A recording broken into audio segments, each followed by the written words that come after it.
വെള്ളിയാഴ്ചകൾ ആകാംക്ഷയോടെ കാത്തിരിക്കുന്ന പ്രിയ പ്രേക്ഷകർക്ക് പുതുരുചിയുടെ വെള്ളിയാഴ്ചയിലേക്ക് എൻ്റെയും ഫുഡിയുവിൻ്റെയും സ്നേഹസ്വാഗതം.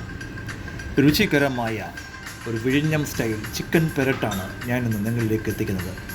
അതിലേക്ക് ചിക്കൻ 1/2 കിലോ ബ്രസ്റ്റ് പീസാണ് ഞാൻ എടുത്തിരിക്കുന്നത്. നിങ്ങൾക്ക് ഏത് പീസ് വേണമെങ്കിലും ഉപയോഗിക്കാം, കുഴപ്പമൊന്നുമില്ല.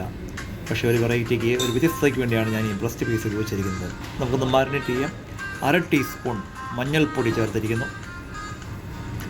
അതിൻ്റെ കൂടെ 1 ടേബിൾ സ്പൂൺ കാശ്മീരി മുളക് പൊടി ചേർക്കുന്നു. നമ്മളെല്ലാ ഡിഷുകൾക്കും പൊതുവെ കാശ്മീരി മുളക് പൊടിയാണ് ഞാൻ ചേർക്കാറുള്ളത്. 1/2 ടേബിൾ സ്പൂൺ ഗരം മസാലപ്പൊടി ചേർക്കുന്നു. ഇപ്പോൾ മഞ്ഞൾപ്പൊടിയും മുളക് പൊടിയും ഗരം മസാലയുമാണ് ചിക്കനോടൊപ്പം ചേർത്തിരിക്കുന്നത്. എരിവ് കൂടുതൽ വേണ്ടുന്ന ആൾക്കാരുണ്ടെന്നുണ്ടെങ്കിൽ നമുക്ക് സാധാരണ മുളക് പൊടി ചേർത്ത് കൊടുക്കാതിന് പകരമായിട്ട് 1 table spoon ginger garlic paste ചേർക്കുന്നു. ഇഞ്ചിയും വെളുത്തുള്ളിയും അരച്ചത്. അതെങ്ങനെ പേസ്റ്റ് ആക്കണമെന്നുള്ളത് മുൻ എപ്പിസോഡിലൊക്കെ നമ്മൾ പറഞ്ഞിട്ടുണ്ട്, അത് ശ്രദ്ധിക്കുക.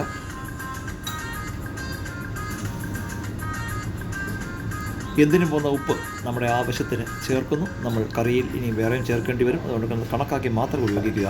അല്പം വിനെഗർ, ഒരു 5 മില്ലി, 1 ക്യാപ്പ് അല്ലെങ്കിൽ 1 ടീസ്പൂൺ വിനെഗറി കൊണ്ട് ചേർത്ത് കൊടുക്കുന്നു. നല്ലൊരു മണവും എളുപ്പത്തിൽ വേകുന്നതിനും ഒരു ടെക്സ്ചറിനൊക്കെ വേണ്ടി വിനെഗർ നമ്മൾ ചേർക്കാറുണ്ട് ഇറച്ചി വിഭവങ്ങളൊക്കെയും. ഇതെല്ലാം കൂടി നന്നായിട്ട് മിക്സ് ചെയ്യുന്നു. എപ്പോഴും നമ്മൾ ഇത് എപ്പോഴും ശ്രദ്ധിക്കുക, ബ്രസ്റ്റ് പീസ് എന്ന് പറഞ്ഞിട്ടാണ് ഞാനിത് മിക്സ് ചെയ്തിരിക്കുന്നത്. എപ്പോൾ നമ്മളിത് മാരിനേറ്റ് ചെയ്തിട്ട് നമ്മുടെ നോൺ വെജ് ഐറ്റങ്ങൾ, മീനാണെന്നുണ്ടെങ്കിലും അതുപോലെ തന്നെ ഇറച്ചിയൊക്കെയാണെങ്കിലും ഒരിക്കലും പുറത്ത് സൂക്ഷിക്കരുത്. നമ്മൾ സാധാരണ വീടുകളിൽ ചെയ്യാറുള്ള അബദ്ധമാണത്. നമ്മളെപ്പോഴും അത് ചില്ലറുകളിൽ മാത്രമേ സൂക്ഷിക്കാവൂ. കാരണം ടെമ്പറേച്ചർ വളരെ ഒരു ഇമ്പോർട്ടൻ്റ് ഘടകമാണ്. പുറത്ത് സൂക്ഷിക്കുമ്പോൾ നമ്മുടെ ഹ്യൂമിഡ് ക്ലൈമറ്റിൽ, അല്ലെങ്കിൽ ചൂടുള്ള താപനില ഉയർന്ന നമ്മുടെ ക്ലൈമറ്റിൽ ആ മീറ്റോ അല്ലെങ്കിൽ ഫിഷോ സ്പോയിലാവാനുള്ള ചാൻസ് ഏറെയാണ്. ഫ്രൈങ് പാൻ അടുപ്പിൽ വെച്ച് ചൂടാക്കുക.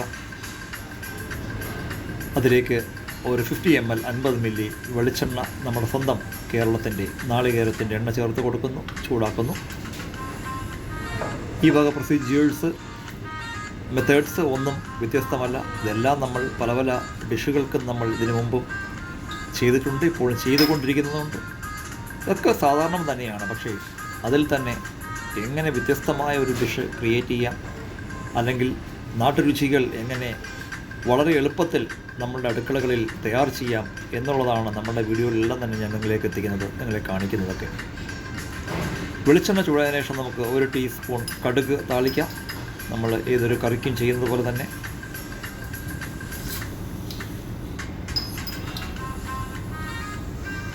കടുക് പൊട്ടിക്കഴിയുമ്പോൾ ഒരു തണ്ട് അല്ലെങ്കിൽ 1-2 തണ്ട് കറിവേപ്പില ചേർത്ത് കൊടുക്കാം. കടുകും കറിവേപ്പിലയും നമ്മുടെ എല്ലാ ഡിഷുകൾക്കും, മലയാളത്തിൻ്റെ തനിമയാർന്ന ഡിഷുകൾക്കെല്ലാം തന്നെ, മിക്ക ഡിഷുകൾക്കെല്ലാം തന്നെ ഇത് രണ്ടും ഒഴിച്ചു കൂടാനാകാത്ത ഒരു 2 ചേരുവകളാണ്.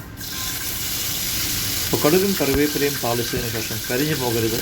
നമ്മൾക്ക് 1 കപ്പ് സവാള കൊത്തി അരിഞ്ഞത്, ചെറുതായിട്ട് അരിഞ്ഞത് ചേർത്ത് കൊടുക്കുന്നു. നന്നായിട്ട് ഗോൾഡൻ ബ്രൗൺ നിറമാകുന്നവരെ വഴറ്റുക. ഏകദേശം ബ്രൗൺ നിറമായി കഴിഞ്ഞിരിക്കുന്നു. നമുക്ക് ഇത് കരിഞ്ഞു പോകരുത്. കരിഞ്ഞു പോയി കഴിഞ്ഞാൽ എപ്പോഴും നമ്മുടെ ഡിഷുകൾ സ്പോയിലാകാൻ, അതിൻ്റെ ടേസ്റ്റ് മാറാനൊക്കെ, അതിന് വളരെ കയ്പ്പ് ആ ടേസ്റ്റിൻ്റെ ബാലൻസിങ് ഒക്കെ ഇത് മാറിപ്പോകും. 1 ടേബിൾ സ്പൂൺ ഇഞ്ചിയും വെളുത്തുള്ളിയും പേസ്റ്റ് ഞാൻ വീണ്ടും ചേർത്ത് കൊടുക്കുന്നു ഈ മസാലയിലേക്ക്. നമ്മൾ നേരത്തെ മാരിനേഷനിൽ ആഡ് ചെയ്തിട്ടുണ്ട്, അതുകൂടാതെയാണിത്. 1 1/2 കപ്പ് തക്കാളിക്ക നന്നായിട്ട് കൊത്തി അരിഞ്ഞത് ചേർത്ത് ഉള്ളിയുടെയും വെളുത്തുള്ളിയുടെയും ഇഞ്ചിയുടെയും കൂടെ വഴറ്റുകയാണ്. തക്കാളിക്കയും ഇതെല്ലാം കൂടെ നന്നായിട്ടൊന്ന് വഴന്ന് വെന്ത് പരുവമാകുന്നവരെ നമ്മൾ വന്ന് ചെറിയ തീയിൽ, ഓവറായിട്ടുള്ള തീ എപ്പോഴും ദോഷകരമാണ്, ചെറിയ തീയിൽ വഴറ്റുക. ഈ പ്രൊസീജിയറുകൾ നിങ്ങൾ വരുന്നുണ്ട്, അതൊക്കെ തന്നെ നമ്മൾ എല്ലാ ഡിഷുകൾക്കും ചെയ്യുന്നതാണ്. ഒന്നും ഒരു വ്യത്യാസമില്ല. ഇതൊക്കെ ഇത് എല്ലാ ചേരുവകളും നമ്മുടെ കയ്യെത്തും ദൂരത്തുള്ളതാണ്, ഒന്നിനും മാറ്റമില്ല ഇതൊക്കെ. പക്ഷേ അവിടെയും നമ്മൾക്കൊരു വ്യത്യസ്തമായ രുചി, മറ്റുള്ളവരിൽ കാണുന്നതിൽ നിന്നും വ്യത്യസ്തമായ രീതിയിൽ നമ്മൾക്കൊരു ഡിഷ് തയ്യാർ ചെയ്യാമോ എന്നുള്ളതാണ് നമ്മുടെ ചോദ്യം. തക്കാളിക്ക നന്നായിട്ട് വഴന്നതിന് ശേഷം നമ്മൾക്ക് അതിലേക്ക് അല്പം മസാലപ്പൊടികൾ ചേർത്ത് കൊടുക്കണം. 1 ടേബിൾ സ്പൂൺ കാശ്മീരി മുളക് പൊടി ചേർത്ത് കൊടുക്കുന്നു.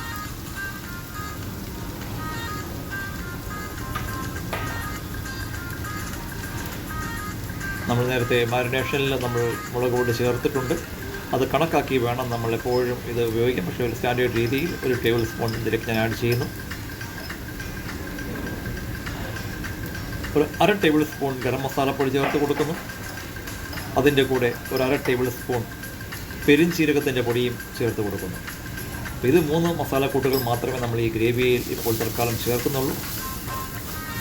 അപ്പോൾ ഇതെല്ലാം കൂടെ ചേർത്ത് നന്നായിട്ടൊന്ന് വഴറ്റുക. ചെറുതീയിൽ മസാലക്കൂട്ടുകൾ കരിഞ്ഞു പോകാതെ പ്രത്യേകം ശ്രദ്ധിക്കുക. ഒരല്പം വെള്ളം ചേർത്ത് കൊടുക്കുക. വെള്ളം ചേർത്ത് കൊടുക്കുമ്പോൾ 2 കാര്യങ്ങളുണ്ട്. ഒന്ന്, അടുക്കി പിടിക്കാതിരിക്കും മസാലകൾ. 2, ആ മസാലക്കൂട്ടുകളെല്ലാം ഒന്ന് യോജിക്കും. എന്തിനും പോകുന്ന ഉപ്പ് നമ്മൾ വീണ്ടും ചേർക്കും നമ്മുടെ ആവശ്യത്തിന് ഈ ഗ്രേവിയിലേക്ക്. അപ്പോൾ ഗ്രേവിയെല്ലാം നല്ല ഭംഗിയായിട്ട് ഉടഞ്ഞ് വരുന്നു. ഈ സമയത്ത് മാരിനേറ്റ് ചെയ്ത് മാറ്റി വെച്ചിരിക്കുന്ന ചിക്കൻ പീസുകൾ നമ്മൾ അതിലേക്ക് ഇട്ട് കൊടുക്കുന്നു. എന്നിട്ട് നന്നായിട്ട് ഗ്രേവിയുമായിട്ട് നന്നായിട്ട് മിക്സ് ചെയ്യുന്നു. ഇത് ചിക്കൻ്റെ ബോൺലെസ് പീസാണ്. വളരെ വേഗത്തിൽ തന്നെ വേഗം. മറ്റ് ബോൺ പീസാണെന്നുണ്ടെങ്കിൽ കുറേയേറെ സമയമെടുക്കും. അല്പം കൂടി വെള്ളം ഒഴിച്ച് കൊടുത്തിട്ട് നമ്മൾ ചിക്കനുമായിട്ട് നന്നായിട്ടൊന്ന് മിക്സ് ചെയ്യാൻ വേണ്ടിയിട്ട്. കാരണം നമുക്കറിയാം ചിക്കൻ മാരിനേഷൻ ചെയ്ത് വെച്ചാണ് ആ ഗ്രേവിയുടെ ഗുണങ്ങളും മറ്റു ഉള്ളിലേക്ക് കടന്നു ചെല്ലുവാൻ അത് അല്പം വെള്ളം ആവശ്യമാണ്. അടച്ച് വെച്ച് ഒരു 5 മിനിറ്റ് വേവിക്കുന്നു. തുറന്ന് നല്ല ആവിയൊക്കെ വന്നിരിക്കുന്നപ്പോൾ നന്നായിട്ട് തിള വന്നിരിക്കുന്നു. ഒന്നുകൂടെ ഒന്ന് ഇളക്കി യോജിപ്പിച്ച് കരിഞ്ഞു പോകാതിരിക്കാൻ പ്രത്യേകം ശ്രദ്ധിക്കുക. ഒന്നുകൂടെ അടച്ച് വെച്ച് നമ്മളൊരു 6 മിനിറ്റ് കൂടെ വേവിക്കുന്നു.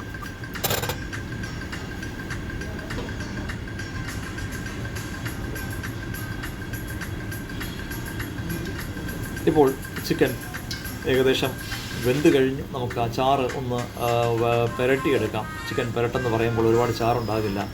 കഷ്ണങ്ങളിൽ പുരണ്ട് കിടക്കുന്ന ചാറാണ് ചിക്കൻ പുരട്ട്. തിരുവനന്തപുരത്തെ എൻ്റെ ദീർഘകാലത്ത് സർവീസ് ജീവിതത്തിനിടയിൽ ഒരുപാട് തിരുവിതാംകൂറിൻ്റെ രുചികൾ പരിചയപ്പെടുവാനും പഠിക്കുവാനും ഇവിടെ വന്നിട്ടുണ്ട്. തിരുവനന്തപുരംകാർ ഈ ഡിഷിൽ ഞാനിതിൽ ചേർക്കാത്ത ഒരു ഐറ്റം കൂടി ആഡ് ചെയ്യും. രമ്പ ലീഫ് എന്നല്ല, രമ്പ ഇല എന്ന് പറയും. അതായത് നമ്മുടെ ഒരു കൈതയുടെ ഇല പോലിരിക്കുന്ന ഇലയാണ്. അതും ഇതിനകത്ത് അതൊരു പ്രത്യേക മണമുള്ളൊരു ഇലയാണത്. അത് ഇവിടെ ഞാനിപ്പോൾ കഴിയുന്നിടത്ത് താമസിക്കുന്നിടത്ത് ലഭ്യമല്ലാത്തത് കൊണ്ട് രമ്പയില ആഡ് ചെയ്യുന്നില്ല. രമ്പയില ബിരിയാണിക്കും നോൺ വെജ് ഡിഷിനൊക്കെ തിരുവനന്തപുരം എവിടെയും യൂസ് ചെയ്യുന്ന സംഭവമാണ് ലമ്പയില. ഒരു നമ്മുടെയൊക്കെ കൈതായ പോലെ അവിടെ കൂട്ടിരിക്കും. അപ്പം അതിൻ്റെ പച്ച ഇലയാണ് ഉപയോഗിക്കുന്നത്. മുള്ളുണ്ടാവില്ല അതിന്. അപ്പോൾ അതുകൊണ്ട് ചേർക്കും സാധാരണ ഇതിനകത്ത്. അപ്പോൾ അങ്ങനത്തെ വിഴിഞ്ഞങ്കാർ ചെയ്യുന്ന ഒരു ചിക്കൻ പുരട്ടാണ് ഞാൻ ഈ സമയത്ത് അതിൻ്റെ ഫൈനൽ സ്റ്റേജിലേക്ക് വന്നുകൊണ്ടിരിക്കുന്നത്. നന്നായിട്ട് ചിക്കൻ കഷ്ണങ്ങളൊക്കെ ആ മസാലയിൽ പിടിച്ച് ഇരിക്കുന്ന ഒരവസ്ഥയിലേക്കാണ് ഇപ്പോൾ വരുന്നത്. ഈ ഒരു വിഭവം നമ്മുടെ ചപ്പാത്തിക്കൊപ്പമോ ചോറിൻ്റെ കൂടെയോ അപ്പത്തിൻ്റെ കൂടെയോ ഒക്കെ വളരെ രുചികരമായിട്ട് കഴിക്കാവുന്നതാണ്. നിങ്ങൾ തീർച്ചയായിട്ടും നിങ്ങളുടെ വീട്ടിൽ അതിഥി വരുമ്പോൾ നിങ്ങളുടെ ബന്ധുക്കൾക്ക് സുഹൃത്തുക്കൾക്ക് വളരെ പെട്ടെന്ന് നമ്മുടെ കയ്യെത്തും ദൂരത്തുള്ള ചേരുവകളുടെ തയ്യാറാക്കാൻ പറ്റുന്ന വിഭവം തേടുമ്പോൾ എന്നെയും കുബീബിനെയും ഓർക്കണം, ഈ വിഭവത്തെ ഓർക്കണം. നല്ല രുചികരമായ ചിക്കൻ പെരട്ടാണ് ഇവിടെ റെഡിയായിരിക്കുന്നത്. നിങ്ങളുടെ അഭിപ്രായങ്ങളും നിർദ്ദേശങ്ങളും ഇത് കണ്ടു നിങ്ങൾ പോകരുത്. ദയവ് ചെയ്ത് കമൻറ്റ് ബോക്സിൽ കമൻറ്റ് ചെയ്യണമെന്ന് പ്രത്യേകം ഓർപ്പിക്കുന്നു. വിഴിഞ്ഞങ്കാരുടെ രുചിയിലുള്ള ചിക്കൻ പെരട്ട് ഇതാ നല്ല രീതിയിൽ ഇവിടെ പ്രസൻറ്റ് ചെയ്തിരിക്കുന്നു. ഏവർക്കും നല്ലൊരു ദിനം ആശംസിക്കുന്നു. ഫുഡ് യൂബിൻ്റെ ഈ പുത്തൻ രുചി നിങ്ങൾക്ക് ഇഷ്ടമായെന്ന് കരുതുന്നു. അടുത്ത ആഴ്ച പുതിയൊരു രുചിയുമായി കാണുമ്പോഴേക്കും chef Suju film signing out. രുചിയുടെ പൂരം കൊടിയേറട്ടെ, സന്തോഷത്തിൻ്റെ പൂത്തിരികത്തട്ടെ. Thank you for watching. Thank you all.